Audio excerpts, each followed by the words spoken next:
Igor, I was dreaming, buddy. Welcome. It's been quite some time. Hi, what's going on? Do not be alarmed. You are fast asleep in the real world. But I was napping. I have summoned you within your dreams. Now then, your journey has taken you quite a distance thus far. Do you believe you'll be able to successfully solve this mystery? After this long, I fucking better do. I can solve it. Splendid. The precise destination of this vehicle, that too is getting rather hard to judge. Wait, what? Why? If we continue driving blindly, we may end up leading you further away from the mystery that you must reach. Do we not have a sat-nav? Well, why don't we take a moment to look back on your journey? Okay. It was for that purpose that I summoned you here tonight. Margaret?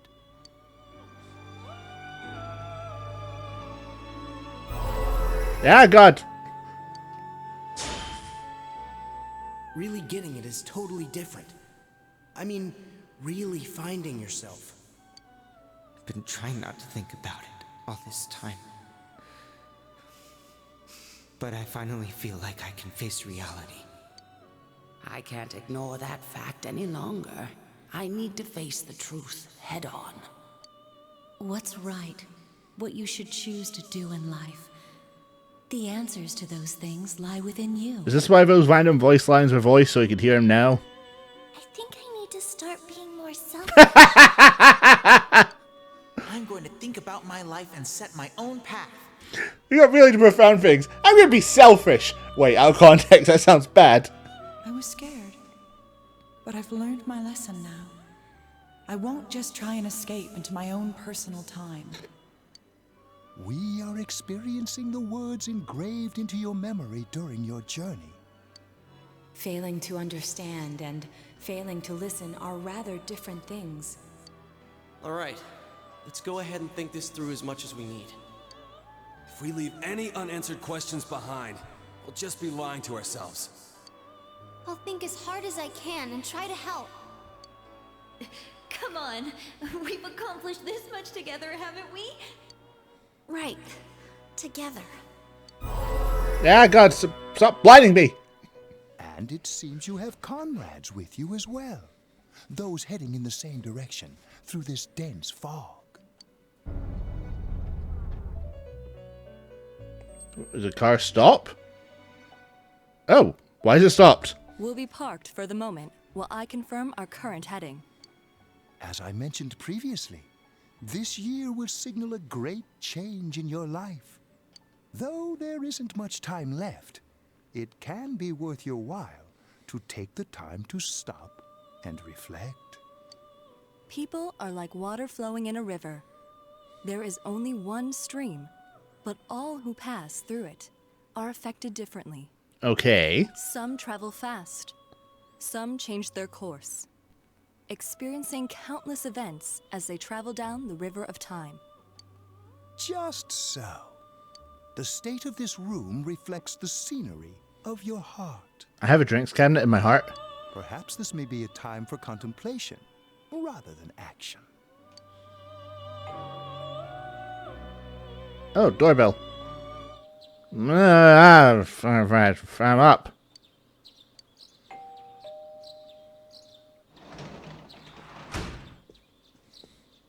Teddy's missing. What? I looked all over the neighborhood, but I couldn't find him anywhere. I'm worried. Yeah, me too. He was acting all weird lately. Rise and the others are checking inside the TV to see if he's gone back to the other side. Okay. We're meeting pretty soon, so will you come with me to Jeunesse? Can I have breakfast first? Alright, fine. I'll get food on the way there. It's no use, man. We can't find him. I really can't find him. No luck for me either. I didn't sense anything over there. The fog's so dense it might be affecting my readings. I wish I could do better. I'm sorry. Ted. Don't tell me he really went back to his world this time. We told him over and over that he could stay here. He could be anywhere. Oh, mysterious dream. Contemplation. Right. Let's think about this. I guess that's all we can do right now.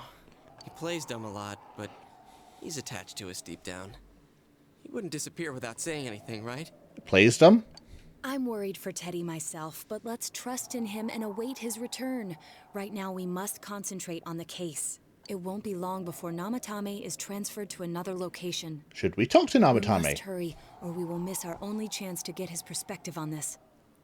You know, I've been thinking about the case since, but something just doesn't seem right. Like what? Let's quickly review the facts. Of all the victims, only 2 were killed. Miss Yamano the announcer, and Saki-san. From the documents we found in the car, we know Namatame had some sort of dealings with them. After that, there were multiple attempted murders in which we were targeted. It was only when he took Nanako-chan that we caught him in the act, identifying his modus operandi in the process. Or and I, but fine. When I hear you put it like that, sounds like the dude's guilty. Sounds like. As a result of Namatame's arrest, the police admitted that Mitsuo Kubo was a mere copycat killer. Back up to yesterday. Remember when you said Namatame didn't have a motive to kill the announcer? That's what's bothering me.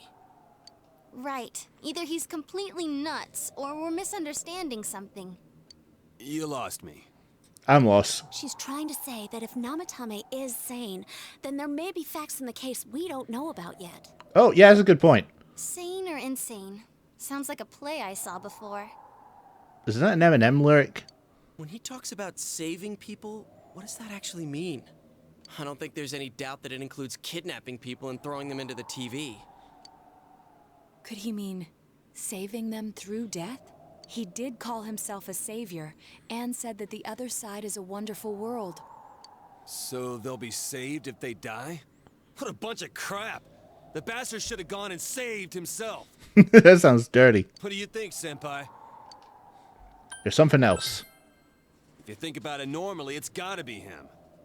But there ain't nothing normal about that world anyways. There's something I've been wondering about for a while. When we first encountered him, he said, "You're the ones I saved.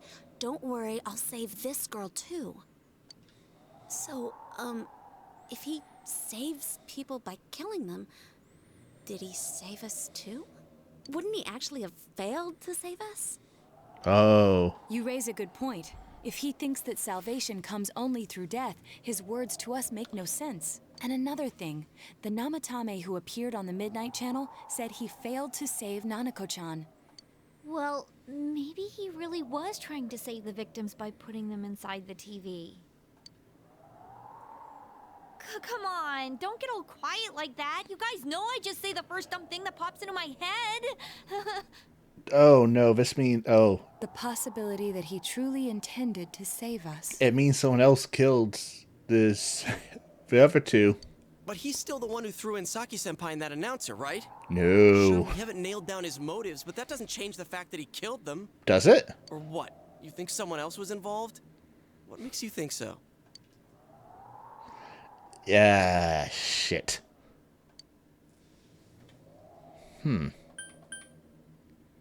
The warning letter. Warning letter? Oh yeah. Whatever happened to that thing? If Namatame's the killer, he must have been the one who wrote it, right? Did he? Let's review them. Or did you take notes? Don't rescue anymore. Yes, that's right. Yay, thank God for memory. Isn't that kind of odd? Would someone who thinks he's saving people by killing them write stuff like don't rescue or kill?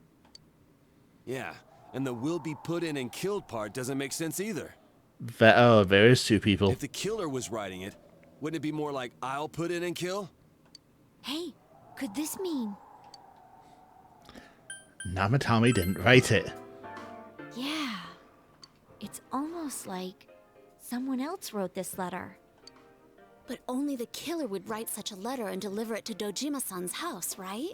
Right. If someone else wrote it, that could only mean... Dear God. Since this is such an unusual case, I was absolutely convinced that other than the Kubo incident, there was one culprit.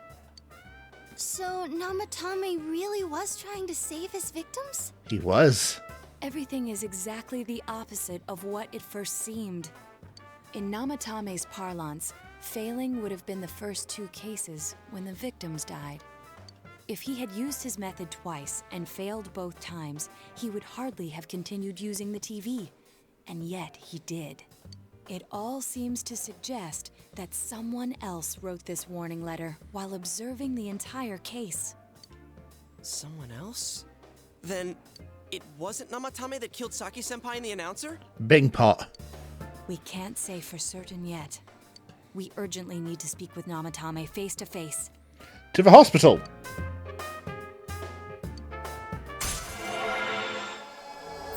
And that gets us rank up. There's no penalty for choosing wrong there. You'll just go around until you choose the right one. How though? After what happened yesterday, they said they're gonna tighten security. I have a plan. A gun! But there's no time to waste. Let's hurry to the hospital. Hey, this place is off limits. I'm a consultant with the police. I'd like a few words with Namatame-san. May I go in? Sure. This is Unit 252, requesting confirmation on an ID. Oh, you're being sensible, damn it. Name of Naoto Shirogane. Huh? Ah, understood. I see. Ah, shit, you're telling the truth.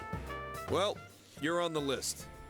I can give you a few minutes, but I'll have to record your conversation with him for security purposes. Oh, okay. Not that I expect you'll get anything coherent out of the guy. He's been spouting nothing but gibberish. Lovely. I'd like him to accompany me as well.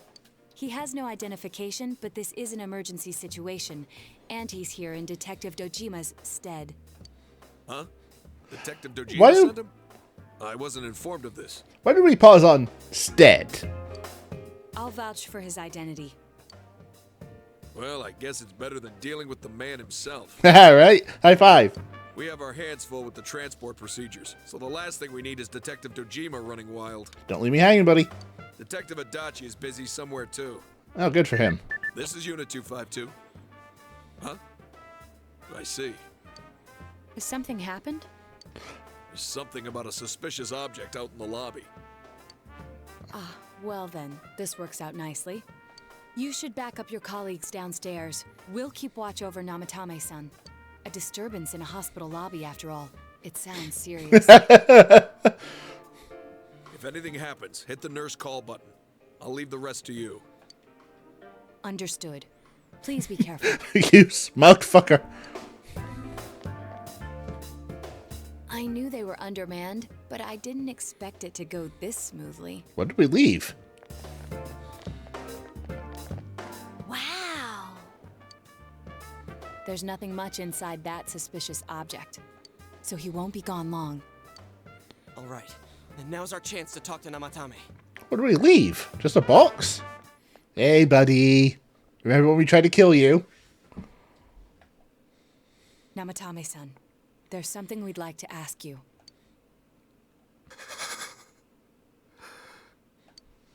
It's tempting to think that you were the culprit behind this entire case.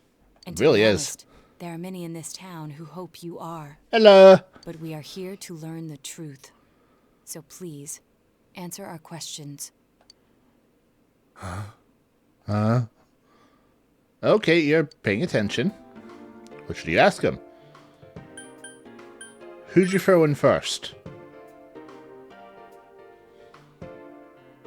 Huh? Me? Yukiko was his first target. Did you kill those two girls? No? Okay. They were killed. I couldn't save them. Is saving killing people? No.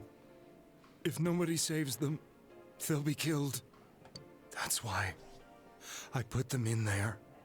Sorry, what? Then tell me if my estimation is correct so far. After discovering the Yamano and Konishi incidents, you realized an appearance on the Midnight Channel meant certain death. Thus, to save her from that fate, you kidnapped Yukiko Amagi. You couldn't let her be killed, so you threw her into the TV, preventing the killer in this world from reaching her. Shit, I can follow that logic. And you repeated the process, as more individuals appeared on the Midnight Channel. It all falls into place. His body is weak, but his mind is sound. He's trying to tell us the truth. Yeah, but if the stuff he's saying is true... It means we're fucked. There's another killer who murdered the first two victims? Indulge us in a few more questions. What should you ask him? Why did you enter the TV? I didn't know. I never thought it would be that kind of place. Aha. Why the warning letters? What are you talking about? Who killed the first two? I have no idea. I want to know that too. As I thought. You believe me? Annoyingly, yes. Did they find him? Did they find the one who did such cruel things? Mayumi. Please calm down. Our ability to find the culprit rests on you. We know about the other world. In fact, we're the only ones who can fully understand what you have to say. Well, it's Teddy, but we don't know where the fuck he is. Only you? Yes. We did That's blame my you name. for everything at first. But now I think we can accept whatever you got to tell us as truth. Please. Tell us everything you can, calmly and slowly. You're willing to listen? Do my story? Titus?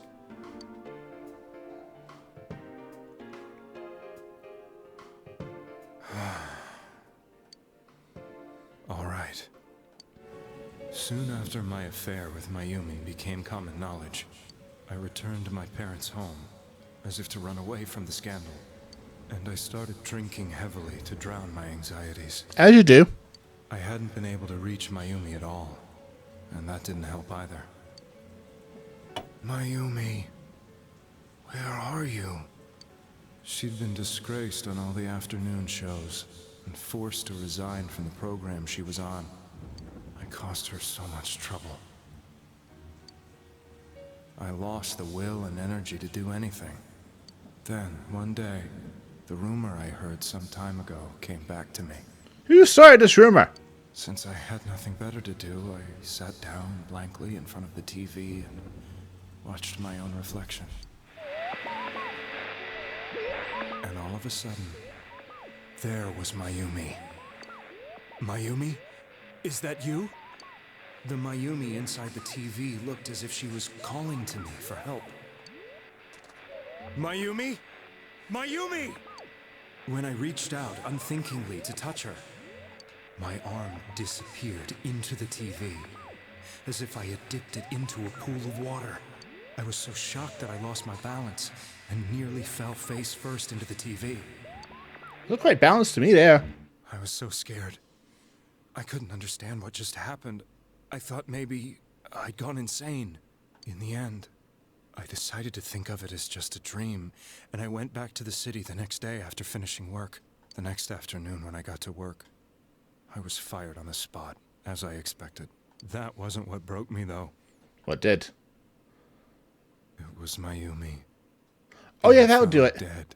That would very much do it. And not just that, but it had happened in my hometown. Ah. I was dumbstruck. But later on, I remember the image of Mayumi I'd seen that night. Was it not a dream? Could it really have been an SOS from Mayumi? I hadn't touched another TV because the first time was so terrifying, but I decided to try it again. You know what? Fair. Fair. And I confirmed that none of it was a dream.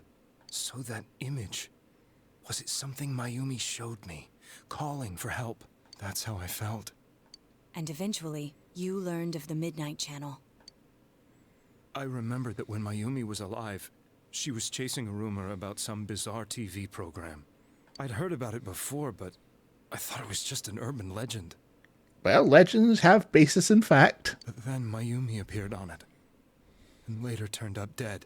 The more I thought about it, the harder it became to believe that the two events were unrelated.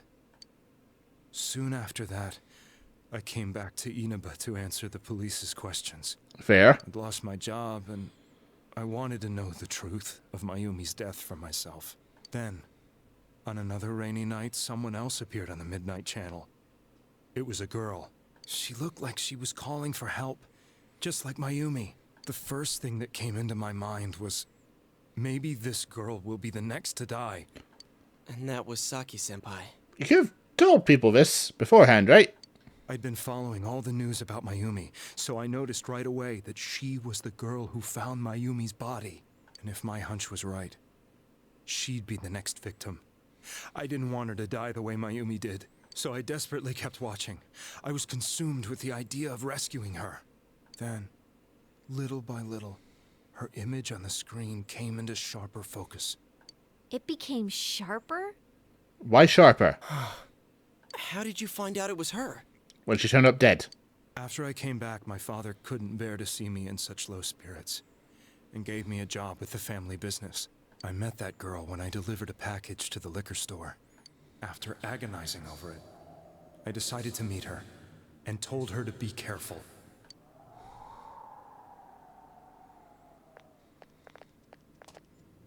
But that same night, on the TV...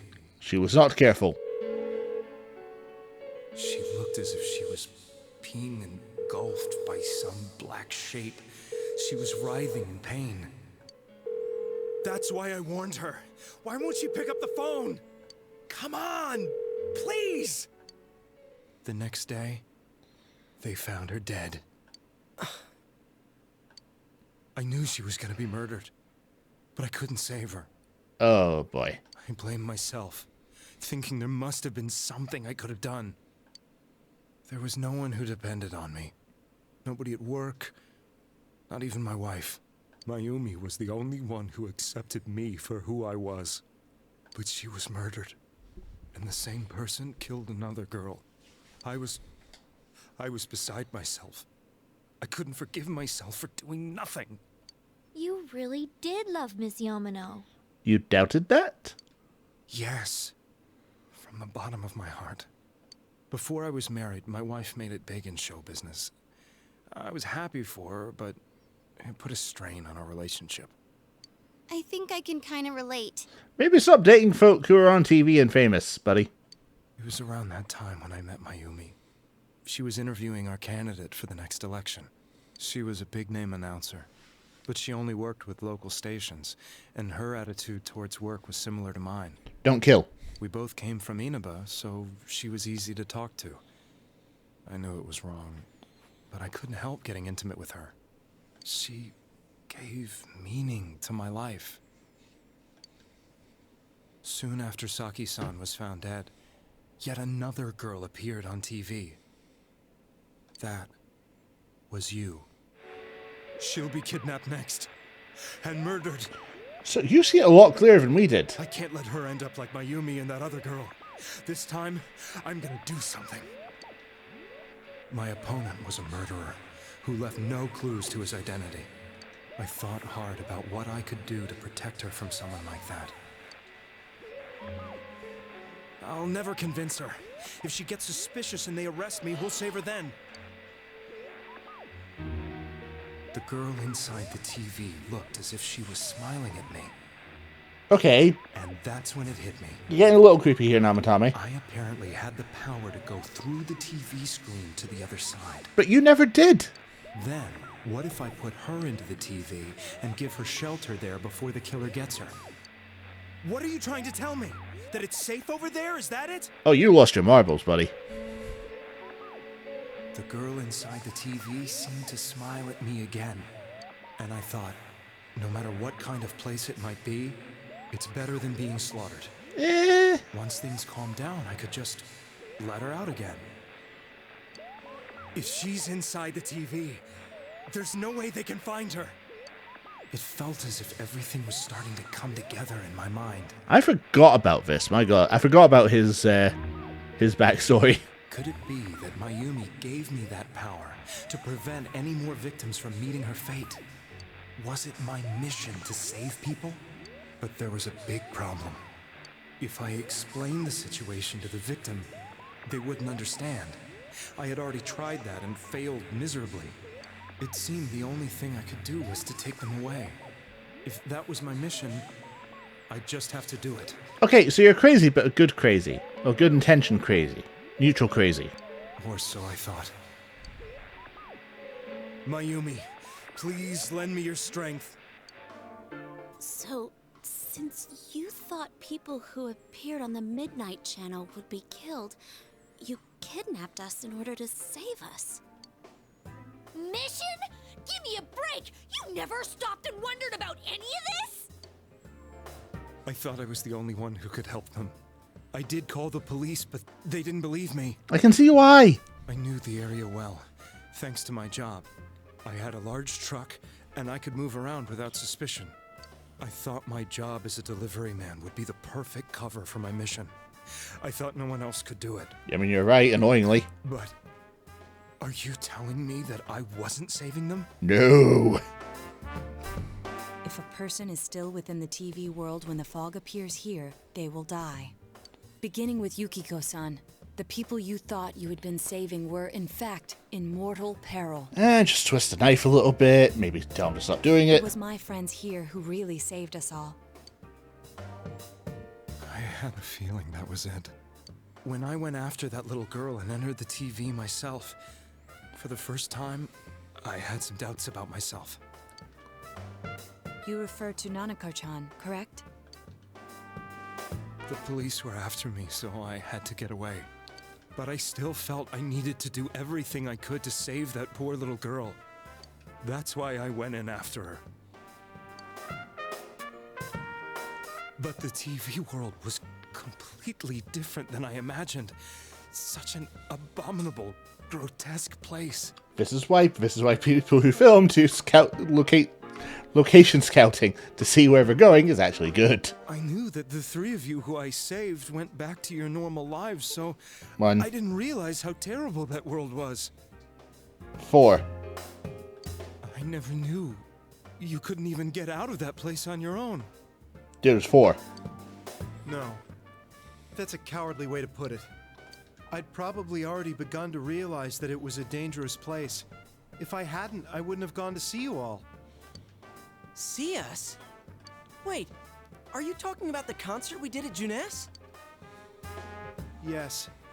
I wanted to know why the ones I saved were all hanging out with each other, and how much you remembered. Oh, fair. But in the end, I couldn't bring myself to say anything and ran home. I must have felt too guilty. But all the doubts and anxieties I'd been unconsciously suppressing exploded out when I entered the television myself. That'll do it. I thought I was going insane. I probably did. You probably are.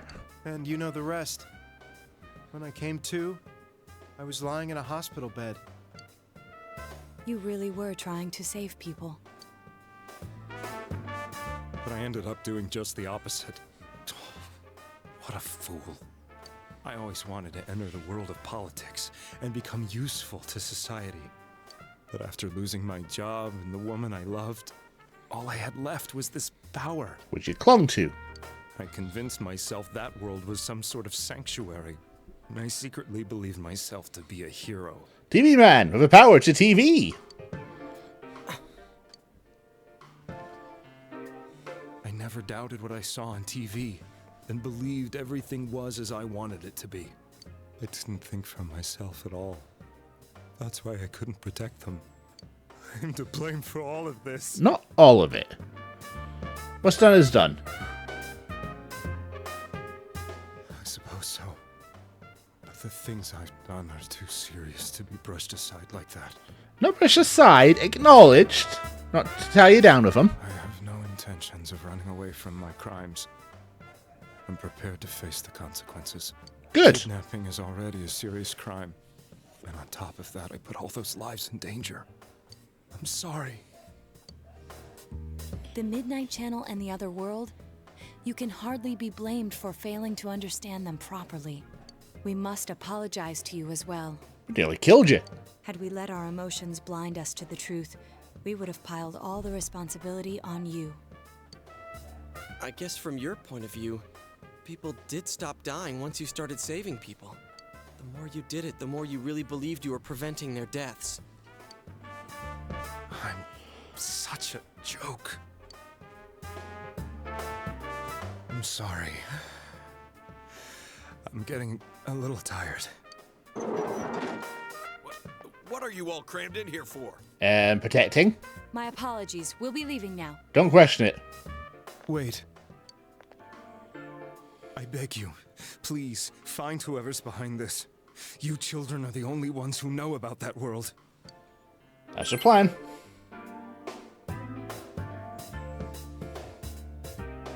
It's all clear now. He never committed any murders.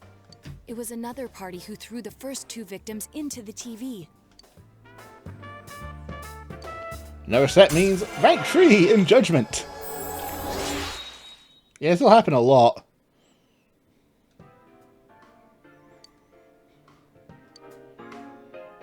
Now get out of here! I told you, he's almost ready to be transported. We can't have anything else happen. Fair enough. Sheesh. I better not see you rascals here again. You won't. Nanako-chan looks like she's in pain.